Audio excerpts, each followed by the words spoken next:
वक्रतुंड महाकाय सूर्यकोटि समप्रभ निर्विघ्नं कुरु मे देव सर्वकार्येषु सर्वदा।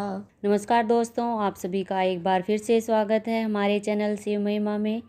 दोस्तों, आज की कहानी भगवान गणेश के जन्म से जुड़ी कहानी है। दोस्तों, भगवान शिव के पुत्र गणेश जी सिर्फ गणों के नायक ही नहीं बल्कि लोक देवता हैं, जिन्हें उत्तर दिशा का लोकपाल निर्धारित किया गया है। इसके अलावा उन्हें प्रथम पूज्य का दर्जा भी प्राप्त है। हिंदू धर्म में किसी भी प्रकार की पूजा या मांगलिक कार्य हो, सबसे पहले गणेश जी को ही पूजा जाता है। मान्यता है कि जो भी भक्त भगवान गणेश को सच्चे मन से पूजा करते हैं, उनकी सभी की मनोकामना पूर्ण करते हैं।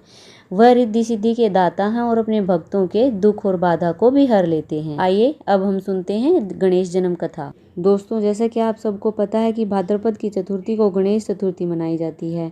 गणेश चतुर्थी भगवान गणेश के जन्म के उपलक्ष्य में मनाई जाती है। गणेश चतुर्थी कैसे मनाई जाती है ये तो सबको पता है, लेकिन गणेश चतुर्थी क्यों मनाई जाती है ये शायद ही सबको पता हो। तो आइए जानते हैं श्री गणेश जन्म कथा। गणेश जी के जन्म का कारण पार्वती जी की दो सखियां थी, जिनका नाम जया और विजया था। गणेश जी के अस्तित्व में आने के पीछे यही दोनों थी। उन्होंने स्नानागार के बाहर एक ऐसा पहरादार लगाने की सलाह दी थी जो स्नानागार में शिव जी को भी ना आने दे। बात कुछ ऐसे हुई कि पार्वती जी जब भी स्नानागार में स्नान करने जाती तो बाहर किसी शिवगण को पहरे पर बिठा दिया जाता था, लेकिन दुविधा ये थी कि पहरेदार होने के बाद भी शिव जी स्नानागार में चले जाते थे। किसी भी शिवगण में इतनी हिम्मत नहीं थी कि वो शिव जी की आज्ञा का उल्लंघन कर सके। और एक बार ऐसा ही हुआ। उस समय पार्वती जी को यह एहसास हुआ कि द्वार पर कोई ऐसा पहरेदार होना चाहिए जो किसी को भी अंदर ना आने दे। बस इसी विचार से पार्वती जी ने अपनी सखियों की बात को मानते हुए मैल से एक इंसान का पुतला बनाया और उसमें जान डाल दी। उसे आशीर्वाद देते हुए पार्वती जी ने उसे बताया कि तुम मेरे पुत्र हो, तुम्हें यहाँ खड़े होकर पहरा देना है और जब तक मेरी आज्ञा न हो किसी को भी अंदर मत आने देना। इतना कहकर माता पार्वती जी ने उसे एक छड़ी दी और द्वार पर नियुक्त कर स्नानागार में चली गई। थोड़ी देर बाद जब शंकर जी वहां पहुंचे तो गणेश जी ने उन्हें अंदर जाने से रोक दिया। भगवान शंकर ने गणेश को बहुत समझाया कि उन्हें अंदर जाने दें, लेकिन गणेश जी ने माँ की आज्ञा का पालन करते हुए शंकर जी को अंदर न जाने दिया। यहाँ से बात इतनी बढ़ गई कि पहले गणेश जी को मारने शिवगण आए। जब उनसे बात न बनी तो सब देवता आए और उसके बाद स्वयं ब्रह्मा जी और विष्णु जी आए। अंत में सब हार मान गए। फिर शंकर जी को बुलाया गया और बहुत भयानक युद्ध हुआ, लेकिन गणेश जी को कोई हरा नहीं पाया। तब शंकर जी और विष्णु जी ने देखा कि इसे कोई भी नहीं हरा सकता, इसलिए कोई चाल चलनी पड़ेगी।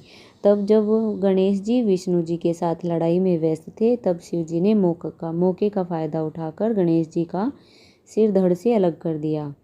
इस बात का पता जब माता पार्वती को चला तो माता पार्वती कुपित होकर कई शक्तियों को